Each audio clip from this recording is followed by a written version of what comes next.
صدر ٹرمپ کا ایران کی توانائی تنصیبات پر حملے مزید 10 روز کے لیے مؤخر کرنے کا اعلان۔ ٹرمپ کا ٹروتھ سوشل پر پیغام، کہا ایران کی درخواست پر توانائی تنصیبات پر حملے 6 اپریل تک مؤخر کر رہا ہوں۔ فیک نیوز کی غلط خبروں کے باوجود ایران کے ساتھ بات چیت جاری ہے۔ ایران کے ساتھ اچھی بات چیت چل رہی ہے۔ فیک نیوز اور دیگر کی طرف سے غلط بیانات کے باوجود بات چیت جاری ہے۔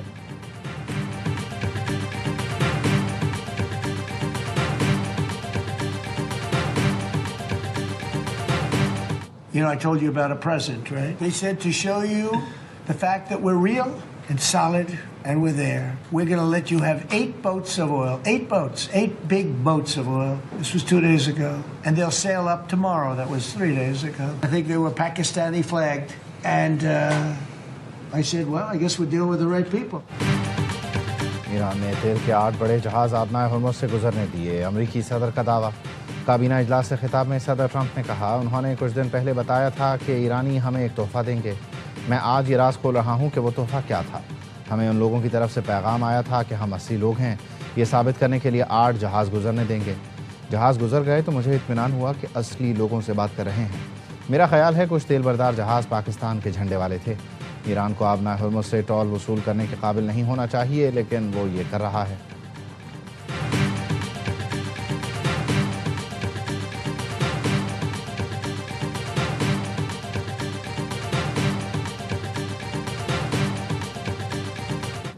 Iran to permanently abandon their nuclear ambitions and to chart a new path forward. We'll see if they want to do it. If they don't, we're their worst nightmare. In the meantime, we'll just keep blowing them away, unimpeded, unstopped. Well, there's not a thing they can do about it. They can't do anything about it, you know. I tell you, if they could, you'd be hearing about it. امریکی صدر Donald Trump نے کہا، معاہدہ نہ ہوا تو ایران پر بے رحمی سے حملے کریں گے۔ ایران کو معاہدہ کرنا ہوگا ورنہ امریکی حملوں کا سامنا کرنا پڑے گا۔ جنگ سے پہلے ایران نے مشرق وسطیٰ پر قبضہ کرنے کا منصوبہ بنا رکھا تھا۔ حملہ نہ کرتے تو ایران جوہری ہتھیار حاصل کرنے میں صرف 4 ہفتے دور تھا۔ ایران اپنے جوہری عزائم مکمل طور پر ترک کرے۔ ایران جوہری عزائم ترک نہیں کرتا تو اس کے لیے بدترین خواب ہوگا۔ معاہدوں پر نہیں پہنچتے تو ایران پر مسلسل بمباری جاری رکھیں گے۔ ایرانی ہمارے طیارے نہیں مار سکتے۔ واشنگٹن میں تقریب سے خطاب میں ٹرمپ نے کہا، ایرانی قیادت بڑی بےتابی سے ڈیل چاہتی ہے، لیکن ایرانی رہنما کہنے سے ڈرتے ہیں۔ وہ ڈیل کا کہیں گے تو اپنے عوام کے ہاتھوں مارے جائیں گے۔ انہیں امریکہ کے ہاتھوں مرنے کا بھی خوف ہے۔ We have presented a 15-point action list that forms the framework for a peace deal. This has been circulated through the Pakistani government, acting as the mediator, and this has resulted in strong and positive messaging in talks. Iran جنگ سے نکلنے کا راستہ تلاش کر رہا ہے۔ امریکی نمائندہ خصوصی اسٹیو وٹکاف نے کابینہ اجلاس میں بتایا، 15 نکاتی فریم ورک تیار کر کے پاکستان کے ذریعے ایران تک پہنچایا۔ فریم ورک کے مثبت پیغامات آئے ہیں۔ اگر ایران کو یہ باور کروایا جائے کہ مزید تباہی کے سوا کوئی راستہ نہیں تو معاہدہ ممکن ہو سکتا ہے۔ ایسے اشارے مل رہے ہیں کہ پیش رفت ہو سکتی ہے۔ امن معاہدہ طے پا گیا تو یہ پوری دنیا کے لیے بہتر ہوگا۔ وٹکاف نے کہا، مذاکرات کے دوران ایران وقت حاصل کرنے کی کوشش کرتا رہا۔ ان کے پاس 60% تک افزودہ مواد کی بڑی مقدار موجود ہے۔ ایران نے امریکی تجاویز یک طرفہ اور غیر منصفانہ قرار دیں۔ ایرانی حکام نے کہا، واشنگٹن حقیقت پسندی سے کام لے تو بات چیت کی راہ ہموار ہو سکتی ہے۔ غیر ملکی ایجنسی رائٹرز کے مطابق بدھ کی رات ایرانی عہدیداروں اور سپریم لیڈر کے نمائندے نے امریکی تجاویز کا جائزہ لیا۔ 25 روزہ جدوجہد رنگ لے آئی، ایران کی تاریخی فتح کا ماحول بن گیا۔ ایرانی قوم کی جدوجہد، افواج کی قربانیوں سے تاریخی فتح ملنے والی ہے۔ ایرانی اسپیکر محمد باقر قالیباف کہتے ہیں، کوئی بھی ایران اور ایرانی عوام کو الٹیمیٹم جاری نہیں کر سکتا۔ موقع کو ہاتھ سے جانے نہیں دیں گے جب تک فتح کا مکمل ادراک نہیں ہو جاتا۔ جنگ، پھر جنگ بندی اور دوبارہ جنگ کے مکروہ تسلسل کو ختم کرنا ہوگا۔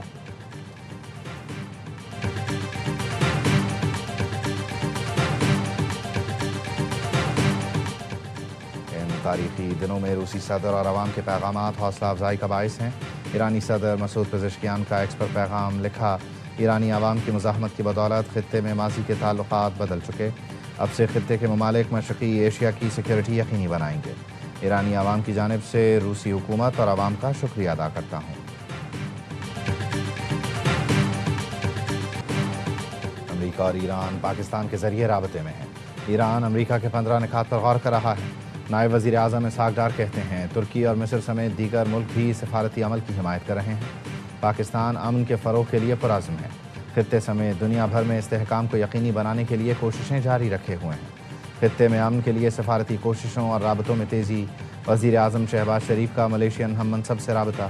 شہباز شریف نے کہا کشیدگی کم کرنے کے لیے مخلصانہ کردار ادا کرتے رہیں گے. وزیر اعظم سے چینی سفیر کی ملاقات. پاکستان کے کردار کو تعمیری قرار دیا. اسحاق ڈار کی ترک وزیر خارجہ اور اردن کے نائب وزیر اعظم سے ٹیلی فونک گفتگو. کشیدگی میں کمی کے لیے مسلسل سفارتی کوششوں کی اہمیت پر زور. CNN کا کہنا ہے امریکی اہلکاروں نے بتایا امریکی نائب صدر پاکستان جا سکتے ہیں. میٹنگ کے لیے ترکی کا آپشن بھی موجود ہے.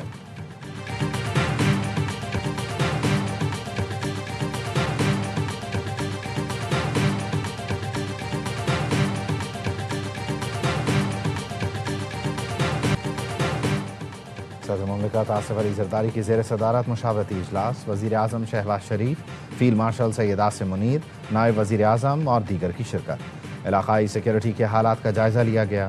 عالمی سطح پر تیل اور گیس کی فراہمی، قیمتوں میں اتار چڑھاؤ پر غور. پیٹرولیم قیمتوں میں اضافے کے معیشت پر اثرات کا بھی جائزہ لیا گیا. صدر زرداری کا حکومتی اخراجات کم کرنے کے لیے کفایت پالیسی پر زور. چیئرمین PP بلاول بھٹو، وفاقی وزراء محمد اورنگزیب، محسن نقوی، علی پرویز ملک اور احد چیمہ بھی شریک ہوئے.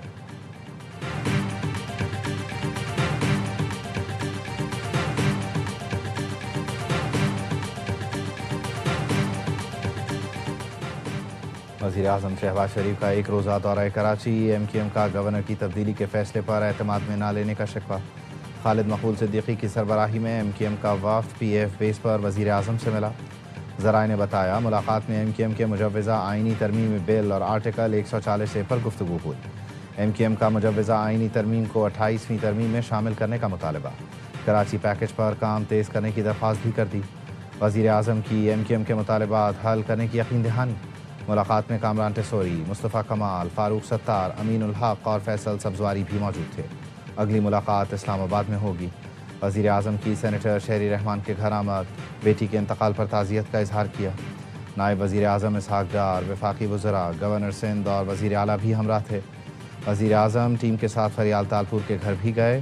بیٹی کی شادی پر مبارکباد دی.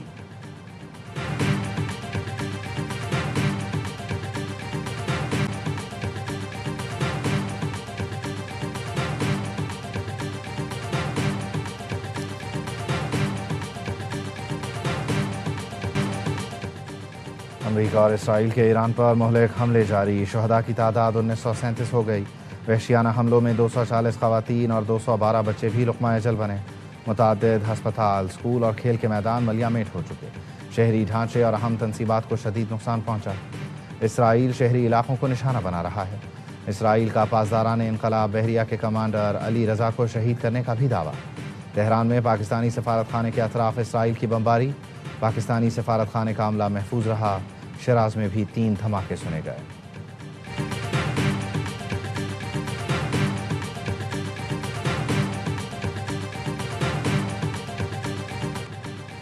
ایران کے اسرائیل پر تابڑ توڑ حملے. تل ابیب اور حیفا سمیت دیگر شہروں کو میزائل اور ڈرون سے نشانہ بنایا. حملوں کے نتیجے میں 24 گھنٹوں کے دوران 150 سے زیادہ اسرائیلی شہری زخمی ہوئے. 14 کی حالت تشویشناک. ایرانی فوج نے حیفا بندرگاہ میں اسرائیلی اسٹریٹجک مراکز کو نشانہ بنانے کا دعویٰ کیا. ڈرون کے ذریعے اسرائیل کے حساس اور اہم تنصیبات پر حملے کیے گئے. حیفا میں اسرائیلی لڑاکا طیاروں کے لیے استعمال ہونے والے فیول ٹینکس کو بھی نشانہ بنایا گیا. مشرقی بحیرہ روم میں اسرائیلی بحری جہازوں کی تیاری اور مرمت کے مراکز پر بھی ڈرون داغے گئے. ایرانی حملوں میں کئی عمارتیں اور گاڑیاں بھی تباہ ہوئیں. جنوبی لبنان میں حزب اللہ اور اسرائیلی فوج کے درمیان جھڑپیں. اسرائیلی حکام نے حزب اللہ کے ساتھ تازہ جھڑپ میں 2 اسرائیلی فوجیوں کی ہلاکت کی تصدیق کر دی.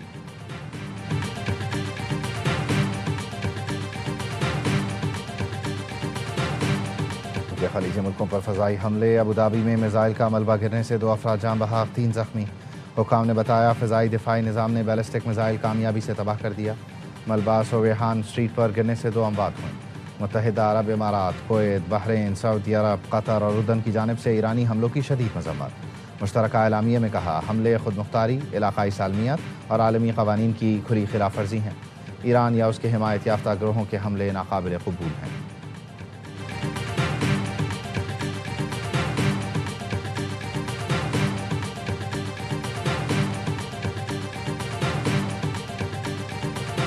ملکوں میں امریکہ سے متعدد بار مدد مانگی گئی اور ہم نے مدد کی. امریکی وزیر خارجہ مارکو روبیو کا بیان. کہا جب ہمیں ضرورت پڑی تو نیٹو سے مثبت جواب نہیں ملا. ایک دو رہنماؤں نے کہا ایران جنگ یورپ کی جنگ نہیں. ایران یورپ کی جنگ نہیں, ٹھیک ہے. یوکرین بھی ہماری جنگ نہیں. یوکرین جنگ ہماری نہیں, لیکن ہم نے سب سے زیادہ حصہ لیا. امریکی وزیر خارجہ کا مزید کہنا تھا ایران ہراساں کرنا بند کر دے تو کل ہی آبنائے ہرمز کھل جائے گا. جن ممالک کے آبنائے ہرمز میں مفادات ہیں وہ آگے آئیں اور اس سے نمٹیں.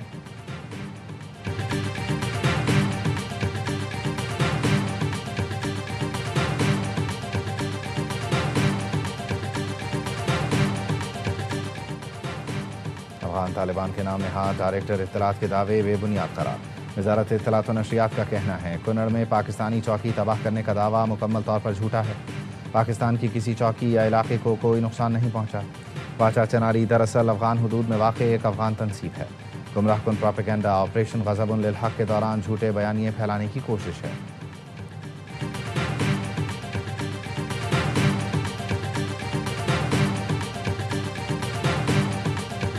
عمران خان کے بیٹے قاسم خان کی پاکستان کے جی ایس پی کا سٹیٹس کو متنازع بنانے کی کوشش. جنیوا میں بلوچ نیشنل موومنٹ کے رہنما نسیم بلوچ کے ساتھ پریس کانفرنس. پاکستان مخالف مطالبے پر سیاسی اور عوامی حلقوں کا شدید رد عمل. وفاقی وزیر اطلاعات عطا تارڑ نے کہا کوئی سیاسی جماعت یا رہنما پاکستان سے بڑا نہیں ہو سکتا. یہ چاہتے ہیں پاکستان کو زر مبادلہ نہ مل سکے, ایکسپورٹ اور فیکٹریاں بند ہو جائیں. زلفی بخاری اینڈ کمپنی پاکستان کے خلاف سازشوں میں ملوث ہے. بیرسٹر گوہر کا کہنا ہے بانی کے بچوں نے جنیوا میں پاکستان کے خلاف کوئی بات نہیں کی, نہ کریں گے. نواز شریف اور عطا تارڑ پاناما لیکس کا حساب دیں. آپ کے لیڈر مری میں کس سے ملاقاتیں کرتے تھے؟ بھارت نے کلبھوشن کیس میں نواز شریف کا بیان عالمی عدالت میں استعمال کیا.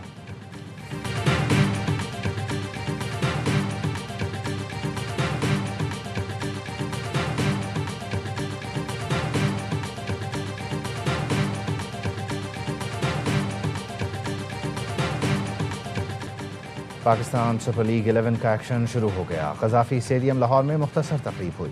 مہمان خصوصی وزیر اعلیٰ پنجاب مریم نواز نے شرکت کی. Chairman P C B Mohsin Naqvi نے مریم نواز کا خیر مقدم کیا. تمام ٹیموں کے مالکان اور کھلاڑیوں سے تعارف کرایا. لیگ کے برانڈ امبیسڈر وسیم اکرم ٹرافی تھامے اسٹیڈیم میں آئے. افتتاحی میچ سے پہلے قومی ترانہ پڑھا گیا.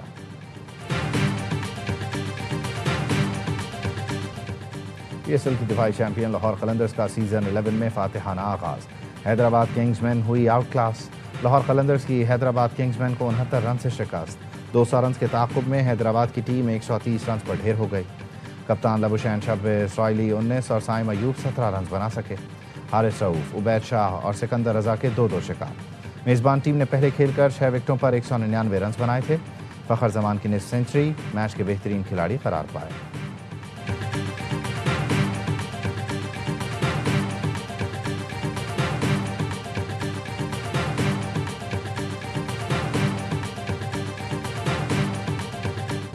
پی ایس ایل 11 میں کراچی کنگز کی ٹیم اپنی مہم آج کوئٹہ کے خلاف میچ سے شروع کرے گی. کنگز کے اسسٹنٹ کوچ محمد منصور کا کہنا ہے پچھلے سیزن کے مقابلے مڈل آرڈر مضبوط ہے. امید ہے اس بار ٹیم فائنل کھیلے گی. میچ سے پہلے کراچی کنگز کے کھلاڑیوں کی موج مستیاں. سیزن 11 میں بھی کنگز کی کمان ڈیوڈ وارنر کے ہاتھ میں. معین علی اور ایڈم زیمپا کا کردار بھی اہم ہوگا.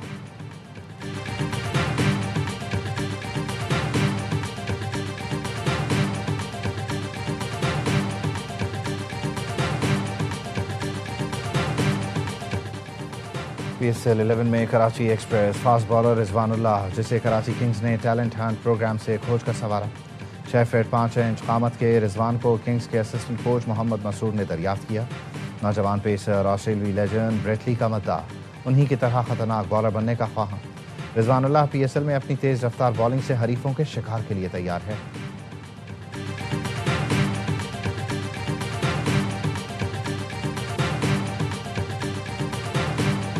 ہم اپنے پی سی بی کے ساتھ ہیں, ہم ان کے پیچھے کھڑے ہوئے. پی ایس ایل پاکستان نہ صرف کے فضائی اور جنگ کے میدان میں اور کرکٹ کے میدان میں ان سے ضرور آگے بڑھے گا. ہمارے اندر اسپورٹس مین شپ پوری ہے. P S L is the size کے حساب سے the largest cricket league in the world. جنگ کی طرح کرکٹ کے میدان میں بھی پاکستان ضرور آگے بڑھے گا. ہم پی سی بی کے ساتھ کھڑے ہیں. اونر کراچی کنگ سلمان اقبال کی پروگرام ہر لمحہ پرجوش میں گفتگو. کہا پاکستانیوں نے دکھا دیا کہ پی ایس ایل دنیا کی بڑی کرکٹ لیگ ہے. ڈیوڈ وارنر سمیت کراچی کنگز کے تمام کھلاڑی آج میدان میں اپنی بھرپور پرفارمنس کے لیے پرعزم ہیں۔ پی ایس ایل کی ویورشپ ہائی لیول پر ہے۔ اسٹیڈیم میں شائقین نہیں، لیکن ہمارے شائقین کی تعداد سب سے زیادہ ہے۔ نئے franchise owners P S L میں نئی توانائی لے کر آئے ہیں۔ پڑوسی ملک پی ایس ایل کی برائی میں لگا ہے۔ پی ایس ایل کو کامیاب کر کے پڑوسی ملک کو تکلیف پہنچانی تھی اور ہم نے پہنچا دی۔ کرکٹ ہوتی ہے، رونا دھونا نہیں ہوتا۔ انشاءاللہ پاکستان ٹیم کرکٹ کے میدان میں ان سے ضرور آگے بڑھے گی۔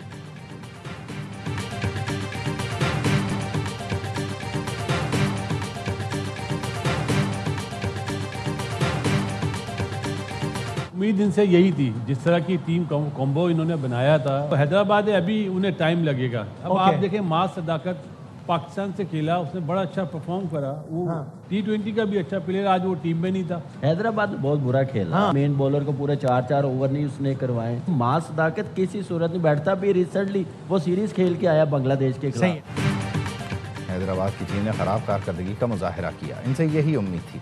ان کو ابھی وقت لگے گا۔ پروگرام ہر لمحہ پرجوش میں سابق اسٹار کرکٹرز کا تجزیہ۔ باسط علی نے کہا ماس صداقت جیسا پرفارمر ٹیم میں ہی نہیں تھا، اسے کھلانا چاہیے تھا۔ کامران اکمل بولے حیدرآباد نے اپنے مین بالر سے پورے اوورز نہیں کرائے، ماس صداقت کو کیسے ڈراپ کر دیا سمجھ سے باہر ہے۔ اداکارہ ہاجرہ یامین بنی مہمان، کھیلا دلچسپ کھیل، کیا وسیم بادامی کے معصومانہ سوالات کا سامنا۔ مصطفیٰ چودھری اور عادی نے لگایا کامیڈی کا تڑکا، سب کو خوب ہنسایا۔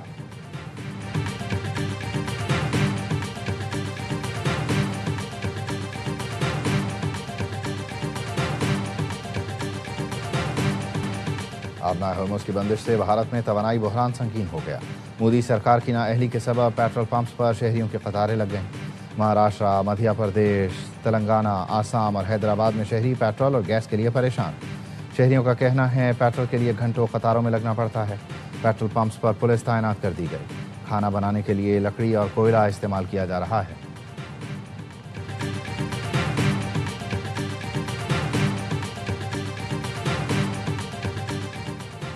بھارت اپنی سفارتی ناکامیاں چھپانے کے لیے بازاری زبان پر اتر آیا۔ بوکھلاہٹ کا شکار بھارتی وزیر خارجہ جے شنکر سفارتی آداب بھول گئے، غیر پارلیمانی اور توہین آمیز زبان کا استعمال شروع کر دیا۔ جے شنکر پاکستان مخالف بیان دے کر اپنی ناکام خارجہ پالیسی سے توجہ ہٹانے کی کوشش کرنے لگے۔ جے شنکر کا رد عمل ثبوت ہے کہ بھارت کو امریکہ ایران ثالثی عمل سے مکمل باہر رکھا گیا۔ پاکستان، ترکی اور مصر ایک قابل اعتماد سفارتی پل کے طور پر ابھر کر دنیا کے سامنے آئے۔ موجودہ بھارتی حکمران ہر معاملے میں اپنے عوام کو گمراہ کرنے میں مصروف۔ بھارت میں بے چینی واضح، عوام خود مودی حکومت سے سوال کرنے لگے۔ عالمی اثر و رسوخ طاقت سے نہیں اعتماد سے بنتا ہے۔ جے شنکر کے بیانات ان کی مایوسی ظاہر کرتے ہیں۔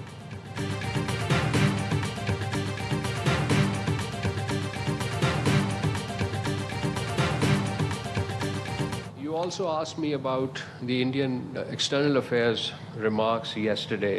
Frankly, such undiplomatic rhetoric betrays a deeper sense of frustration. Pakistan does not subscribe to such megaphone theatrics. بھارتی وزیر خارجہ کی غیر سفارتی زبان در حقیقت گہری مایوسی کی عکاس ہے۔ ترجمان دفتر خارجہ نے کہا پاکستان اس طرح کے بیانات پر یقین نہیں رکھتا۔ ہمارا موقف تحمل اور وقار پر مبنی ہے۔ اصل منزل امن ہے، وہ سہولت کاری سے آئے یا ثالثی سے یہ اہم نہیں۔ سفارتکاری میں رکاوٹیں اور مشکلات ہو سکتی ہیں جن سے ہمیں گزرنا ہوگا۔ مذاکرات کی لوکیشن اور شخصیات کے حوالے سے اطلاعات غیر مصدقہ ہیں۔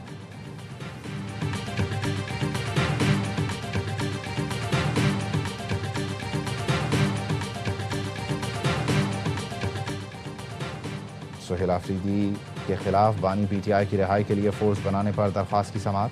وفاقی آئینی عدالت میں سماعت کے دوران جسٹس علی باقر نجفی نے ریمارکس دیے، سیاسی بیانات پر عدالت مداخلت نہیں کر سکتی۔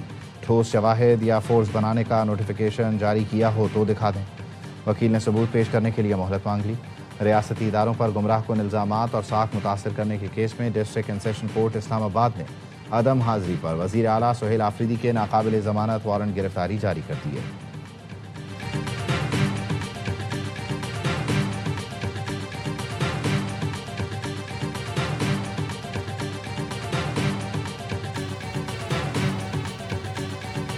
راولپنڈی میں شادی کی تقریب میں فائرنگ کے الزام میں دلہن گرفتار، دلہا فرار۔ پولیس نے سرکار کی مدعیت میں واقعے کا مقدمہ درج کر لیا۔ گرفتار دلہن کے قبضے سے 30 بور کا پستول برآمد، دلہا شہریار فرار ہو گیا۔ اداکار حمزہ علی عباسی کی بہن ڈاکٹر فضیلہ عباسی پر منی لانڈرنگ کے الزامات۔ ڈاکٹر فضیلہ عباسی کے 22 بینک اکاؤنٹس میں 25 ارب کے ٹرن اوور کا انکشاف۔ ایف آئی اے کا کہنا ہے ڈاکٹر فضیلہ کی ڈکلیئرڈ سالانہ آمدن 4 سے 6 لاکھ روپے بتائی گئی۔ ڈاکٹر فضیلہ عباسی پر غیر قانونی طور پر رقوم امریکہ اور دبئی منتقل کرنے کا الزام ہے۔ رجسٹریشن کے بغیر غیر قانونی طور پر کلینک چلانے کا بھی الزام۔ ایف آئی اے نے 2 الگ الگ مقدمات درج کر لیے۔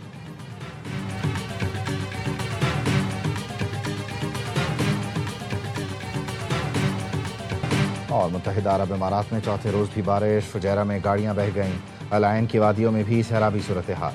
عجمان میں طوفانی ہواؤں کے ساتھ بارش نے جلد ہلیک کر دیا۔ شارجہ میں مختلف سڑکیں بند کر دی گئیں۔ سعودی عرب میں بھی موسلادھار بارشیں، مدینہ منورہ، ریاض، طائف، جدہ بادل برسے، تبوک میں کہیں بارش اور کہیں برف باری ہوئی۔